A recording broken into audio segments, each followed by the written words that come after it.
এলাকায় কোথাও কোনো অপ্রীতিকর ঘটনা ঘটেছে কিনা, নির্বাচনকে নিয়ে ভোট দিতে গিয়ে সমস্যা হয় কিনা তা সরাসরি প্রশ্ন করলেন জেলা পুলিশের আধিকারিকরা। সোমবার বিকেলেই ধূপগুড়ি শহরের বিভিন্ন ওয়ার্ডে এবং শহরের রাজপথে আধা সামরিক বাহিনীকে নিয়ে রুট মার্চ করলেন জেলা অতিরিক্ত পুলিশ সুপার গ্রামীণ সমীর আহমেদ এবং মহকুমা পুলিশ আধিকারিক গিল সেন লেপচা এবং ধূপগুড়ি থানার আইসি অনিন্ত ভট্টাচার্য। নির্বাচন ঘোষণা হতেই প্রশাসনিক তৎপরতা তুঙ্গে সোমবার ধূপগুড়ি শহর জলপাইগুড়ি জেলার অতিরিক্ত পুলিশ সুপার গ্রামীণ সমীর আহমেদের নেতৃত্বে চলে এই রুট মার্চ। মূলত সাধারণ মানুষ ভোটারদের সজাগ করতে এবং সাহস দিতে এই রুট মার্চ বলে জানা যায়।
কেমন হয় এখানে ভোট?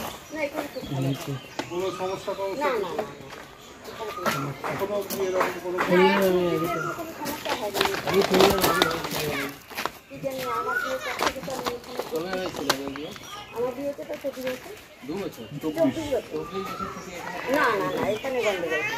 এখানে উল্টোটাই দেখি সবার মধ্যে একটা সমঝোতা হচ্ছে,